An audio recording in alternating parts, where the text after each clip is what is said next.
Bonjour à toutes et à tous, on commence ce tour de la presse sportive européenne en France où l'on se prépare à la rencontre entre les Bleus et le Kazakhstan ce soir au Parc des Princes. Une victoire et les Bleus empochent leur billet pour la Coupe du Monde au Qatar. Place à la qualif, titre l'équipe ce matin. Emmenez-nous au Qatar, demande le quotidien Le Parisien. Les médias français comptent sur le trio offensif français Mbappé, Benzema, Griezmann pour assurer la victoire. L'équipe de France peut aussi se qualifier en cas de match nul si la Bosnie-Herzégovine et la Finlande, qui s'affrontent plus tôt dans la journée, se partagent aussi les points. Mais on ne va pas se mentir, on préfère être seul maître de sa qualification. Toujours en France, de nouveaux éléments ont été révélés dans la surprenante affaire de l'agression de la joueuse du PSG Keira Amraoui. Malgré le choc, le match entre l'Olympique Lyonnais et le PSG aura bien lieu demain soir. La Fédération française de football a décidé de refuser la demande parisienne du report du match. Selon les informations de l'équipe, la police judiciaire de Versailles pourrait orienter ses investigations vers une vengeance d'ordre privé.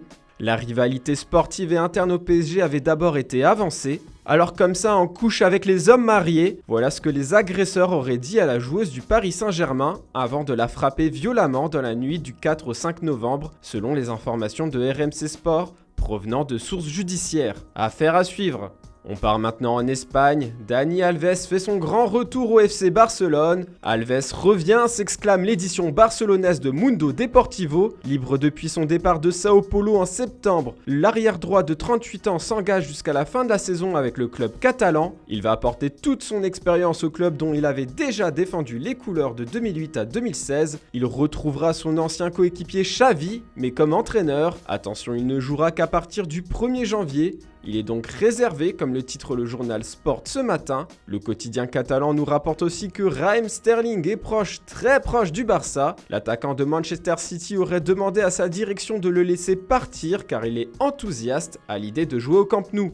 Autre joueur de première ligue qui a des envies de départ, Paul Pogba. Pour le journal Marca, c'est maintenant ou jamais pour le Real Madrid s'il souhaite le recruter. Sa dernière blessure, la fin de son contrat qui approche et les critiques venant de Manchester l'éloignent de plus en plus d'Old Trafford et donc de la Casablanca. Harry Kane, lui, ne connaît pas les critiques de la presse britannique aujourd'hui, il est même applaudi par ces derniers. Hurrah Kane, s'exclame le Daily Star en une. Le serial buteur anglais a réalisé une prestation XXL hier avec sa sélection.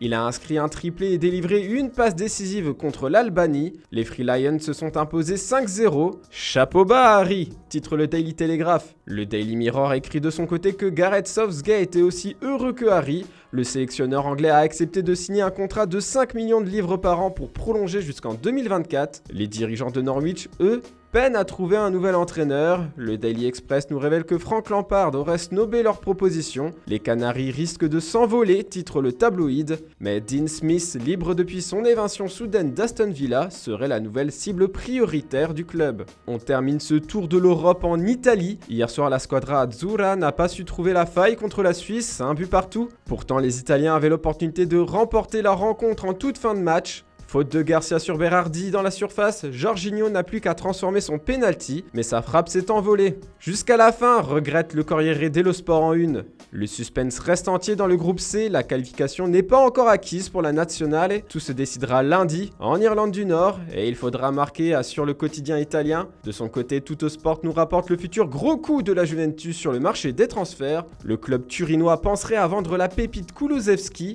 pisté par de nombreux cadors européens dont Arsenal. Il recruterait ensuite Dusan Vlahovic, l'attaquant vedette de la Fiorentina, auteur de 8 buts en 11 matchs cette saison, pourrait succomber aux sirènes d'un gros transfert malgré son attachement à la Viola. Voilà, c'est tout pour ce samedi, on se retrouve dès demain pour une nouvelle revue de presse sur Foot Mercato. Pour ne rien manquer, n'oubliez pas de liker et de vous abonner. Bonne journée à toutes et à tous.